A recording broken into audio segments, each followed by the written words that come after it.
Мейірімді рахымды Алланың атымен бастаймын. Біздің ұсынып отырған иманшар діни танымдық бағдарламамыздың мақсаты асыл дініміздің құндылықтарын ғасырлар бойы ұстанған имам Азам Абу Ханифа мазхабымызды насихаттаумен қатар салт санамызды, мәдениетімізді кеңінен түсіндіру. Бүгінгі бағдарламаның негізгі тақырыбына арқау болған қасиетті айлардың бірі Шағбан және Барат түн жайында өрбімек.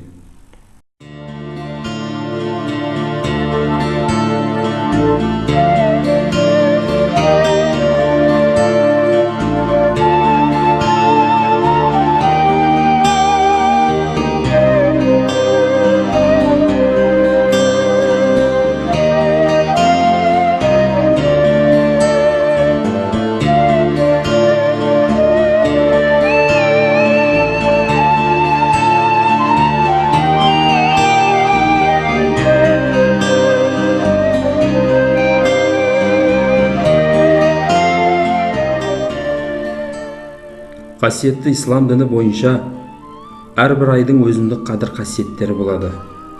Үстіміздегі жылдың маусым айынан басталған қасиетті Ережеп айы аяқталып, Шағбан айының 15-ші түніне келіп жеттік. Бұл түн қасиетті Барат түні деп аталады. Оны береке, кешірім, рахым түні деп те атайды. Жалпы Шағбан сөзі көптеген жақсылықтардың бастауы деген мағынаны қамти отырып, Рамазан айының жақындағанын сүйіншілейді.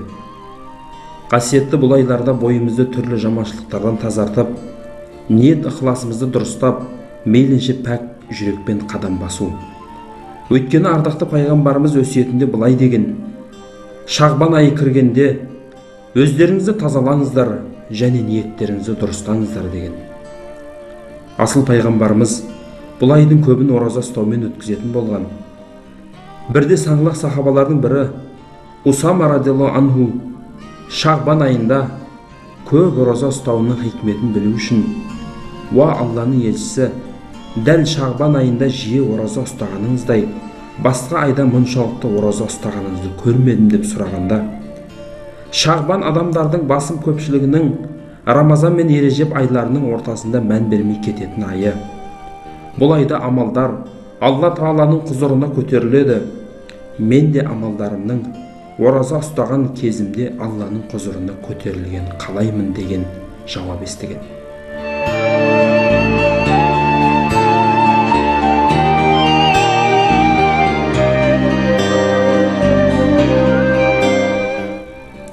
Сондай-ақ бұл айдың ерекшелігінің бірі пайғамбарымызға көп салауат айту керек. Өйткені хадис шарифте Ережеп Алланың айы, Шағбан менің айым, ал Рамазан үмметімнің айы деп, Ережеп айында калима таухидты, Шағбанда пайғамбарымызға арнап салауатты, Рамазан айында Құранды көп оқу керектігі жөнінде ескерткен. Ислам күнтізбесінде Барат түні ерекше аталып, қасиетті Рамазанға 15 күн қалғандығын білдіреді. Барат түні баршаның тағдыр бағдарламасы сызылып, періштелерге тапсырылып, құлдардың жыл бойы жасаған амалдары Алла Тағалаға ұсынылады. Барат түнінде жаратушы иеміз құлдарының тәубесін қабыл етіп, күнәсін кешіреді. Бұл жөнінде пайғамбарымыз саллаллаху алейхи уассалам Барат түнін үнемі ғибадатпен, күндізін ораза ұстаумен, тәубе етумен өткізген. Айша радиаллаху анха анамыз былай дейді: пайғамбарымыз саллаллаху алейхи уассалам бір түні орнынан тұрып намаз оқыды. Сәждеде көп тұрғаны сонша, мен оның демі үзіліп кетті ме деп ойладым. Орнымнан тұрып, қолымды аяғына тигізіп едім, қимылдады. Мен қайта орныма бардым. Алла Расулы сәждеде жатып былайша жалбарынғанын естідім: "Я Раббым, азабыңнан кешіріміңе, ашуыңнан ризалығыңа сыйынып, өзіңді қорған етемін. Сен ұлысың, саған арнаған мадағымды сенің өзіңе жасаған мадағыңмен тең тұта алмаймын. Саған лайық мадақ айтуға күшім жетпейді."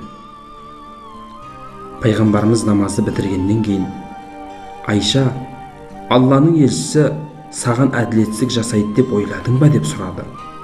Мен болсам, жоқ, валлахи пайғамбарым, ондай ойым жоқ. Бірақ сәждеде ұзақ уақыт тұрып қалғаныңды байқап, деміңіз үзіліп кетті ме деп ойладым деді. Алла Расулы, ей Айша, бүгін қандай түн екенін білесің бе деп сұрады. Алла және оның елшісі жақсы біледі дедім. Сонда ол пайғамбарымыз, бұл түн Шағбанның 15-ші түні. Алла Тағала Шағбанның 15-ші түні құлдарына рахмын төгіп, кешірім тілегендерді кешіріп, рахмет деп жалбарынғандарға рахмет етеді. Тұла бойы қастыққа тұнғандарды өз еркіне қалдырады деді. Барат түні Алла Тағала адам баласын жасаған құлшылықтары мен дұғаларын қабыл етіп, ерекше жарылқайтын қасиетке толы мүбәрак түн. Діни кітаптарда бұл түні періштелердің Алланың әмірімен адамның бір жылдық ризық несібесі бай немесе кедей болатынынан, ғұмырларының ұзаруы немесе ажалының келуі жайлы хабарларды баяндайды. Осы түнді құлшылық, нәпіл намаздармен өткізу үлкен сауапты іс. Өйткені пайғамбарымыз саллаллаху алейхи уассалам Шағбан айының жартысы толған түнді құлшылықпен өткізіңдер, күндіз ораза ұстаңдар. Өйткені Алла Тағала күн ұясына батқан шақта кешірім тілеуші бар ма кешірейін, ризық сұраушы бар ма екен ризық берейін, ауру сырқауға ұшыраған бар ма екен шипа берейін деп таң шапағы атқанға дейін рахмын төгеді деген. Сонымен қатар мына 4 түні жасалған дұғалар кері қайтарылмайды деді. Олар Ережеп айының алғашқы түні, Шағбан айының ортасы Барат түні, Қадыр түні және 1-ші айт түні. Пайғамбарымыз саллаллаху алейхи уассалам Шағбан айының 13-ші түні үмметіне шапағат етуді тілеген болатын. Алла Тағала шапағат ету құқығының 3-тен 1-ін берді. Пайғамбарымыз саллаллаху алейхи уассалам Шағбан айының 14-ші түні қайтадан үмметіне шапағат етуді сұрайды.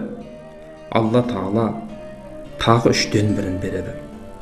Пайғамбарымыз Шағбан айының 15-ші бүгінгі Барат түні қайтадан дұға етеді. Осы түні Алла Тағала пайғамбарымыз саллаллаху алейхи уассаламға үмметіне шапағат ету құқығын толықтай берген. Бірақ кей адамдар Алладан қашып жүріп, бұл шапағаттан құралақан қалмақ. Қадір түні мүбәрак болғандай, Барат түнде пенделер үшін мүбәрак түн болып саналады. Абдул Қадыр Жайлани хазіретлері мұсылман баласының жер бетінде 2 Рамазан мен Құрбан айт мейрамы болғандай, көктегі періштелерінде 2 мейрам бар. Олар Барат пен Қадір түні. Періштелердің мейрамы түнде, өйткені олар ұйықтамайды, ал мүминдердің мейрамы күндіз, өйткені олар түнде ұйықтайды деген. Абу Хурайра радиаллаху анхудың жеткізуі бойынша, пайғамбарымыз саллаллаху алейхи уассалам Шағбан айының орта түнінің алғашқы уақытында Жебірейіл періште маған келіп, «Я Мұхаммед, көзіңді көкке қарат» деді. Мен бүгін қандай түн деп сұрадым. Сонда Жебірейіл: «Достым, бұл түнде Алла Тағала рахым есіктерінің 300-ін ашады, өзіне серік қоспағандарды кешіреді, ал сиқыршы, дуакештер, ішімдікке салынғандар, аса дүние құмарлар, пайыз алушы, зина жасаушылар тәубеге келмейінше оларды кешпейді» деді.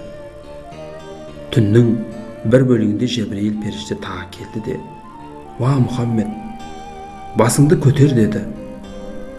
Жәннат есіктері ашылыпты. Бірақ әрбір есіктің періштелері әртүрлі дұғада болған. Бірінші есігінде бір періште бұл түні рукук жасағандар қандай бақытты десе, екінші есіктегі періште бұл түні сәжде еткендер қандай бақытты. Үшінші есіктегі періштелер бұл түні дұға жасағандар қандай бақытты. Төртінші есіктегілер болса бұл түні Алланы еске алып зікір еткендер қандай бақытты десе, бесінші есіктегілер бұл түні Алладан қорқып көз жасын төккендер қандай бақытты. Алтыншы есіктегілер, бұл түні мұсылмандар қандай бақытты десе, жетінші есіктегілер дұға жасаусы бар ма екен, Алла оның қалауын берсін. Сегізінші есіктегі періштелер болса, кешірім тілеуші бар ма екен, Алла оны кешірсін деп тұр екен. Сонда мен Жәбірейіл періштеден бұл есіктер қай уақытқа дейін ашық болады деп сұрадым. Сонда ол күн ұясына батқан шақтан таң ағаранға дейін деді де, уа Мұхаммед, бүгін Хақ Тағала Кәліп тайпасының қойларының жүніндей, әрбір қылшығының сандай, әрбір адамдар дозақтан құтқарады деді. Пайғамбарымыз саллаллаху алейхи уассалам және бір хадис шарифінде Барат түн жайында, ажал Шағбан айына дейін анықталады. Тіпті біреу үйленіп, балалы болайын деп жатса да, сол жылы қайтыс болатындардың тізімінде аты орын алып жататын кезде болады. Және бір өсиетінде Пайғамбарымыз саллаллаху алейхи уассалам Шағбан айының ортаңғы түні Алла Тағала өлім періштесіне осы жылы алынатын адамдардың рухын ал деп уахи етеді екен.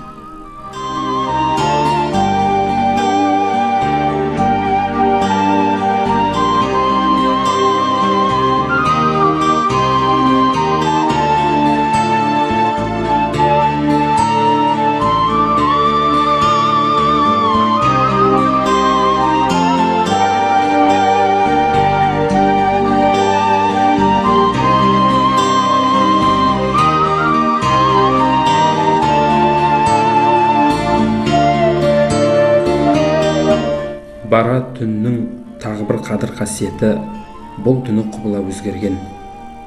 Кейбір ғұламалар Мәдина қаласында құбыланың Құдыс мешітінен Меккеде Қабаға қарай өзгеруі хижри жыл санақтың 2-ші жылы, яғни Барат түніне сай келгендігін айтады. Барат түнін құлшылықпен, күндізін оразамен өткізу мұстахаб, яғни сауапты амалға жатады.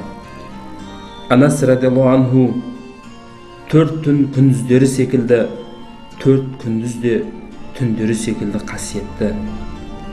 Алла Тағала осы күні серт бергендердің сөзін шынға шығарады, тілегеннің тілеуін береді, адамдарға мәңгі сауап пен сый тарту етеді.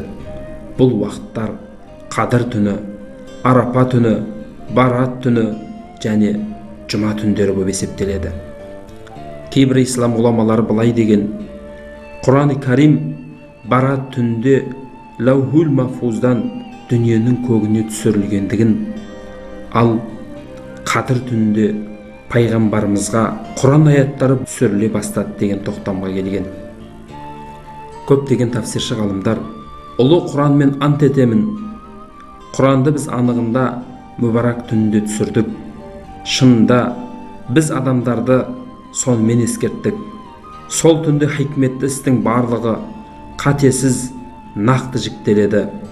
Мұның барлығы біздің қолымызда тағдыр деген аяттағы Ләйлел Мубарака, мүбарак түн осы Барат түн деп жорамалдайды.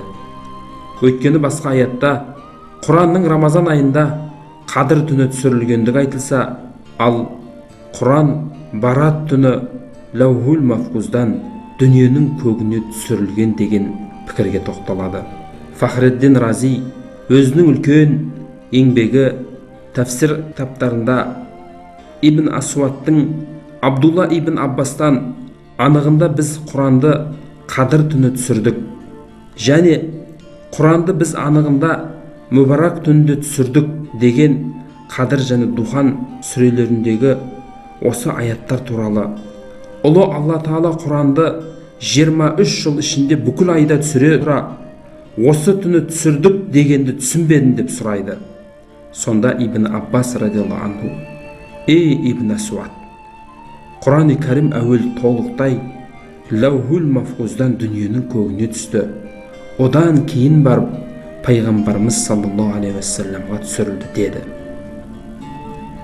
Ибн Аббас радиаллаху анху Духан сүресіндегі Хамим аяты ұлы Алла Тағала қиямет күніне дейін ненің болатынын және қалай болатынына пәрмен етуі. Түсірілген бұл кітап Құран, ал мүбарак түн Шағбан айының ортасы, яғни 15-ші түн Барат түні деген екен. Барат түн олжа, мүмкіндік деп біліңдер. Өйткені ол белгілі бір түн. Шағбанның 15-ші түні. Ал қадір түні өте қадірлі болса да, қай түн екендігі белгісіз. Бұл түні көп айбадат жасаңдар, әйтпесе қиямет күні өкінесіңдер. Қияметте өкініп қалмау үшін бұл түнді олжа деп біліп, тәубе етіп, кешірім сұрау керек. Қаза намаздарды оқу керек. Құран-ы Кәрімді көп оқып, мұсылмандарға, еліміз үшін, дініміз үшін, халқымыз үшін, ұрпағымыз үшін Аллахтан көп дұға ету керек. Сондықтан да қасиетті болған Барат түн құлшылықтармен, яғни тәубе етіп, дұға жасап, намаз оқып, Құран оқып, пайғамбарымызға салауат айтып өткізген абзал. Алла Тағала баршамызды келесі жылғы Шағбанға 4 көзіміз түгел береке бірлікте аман есен жетуді нәсіп еткей. Ассаламу алейкум ва рахматуллахи ва баракатух.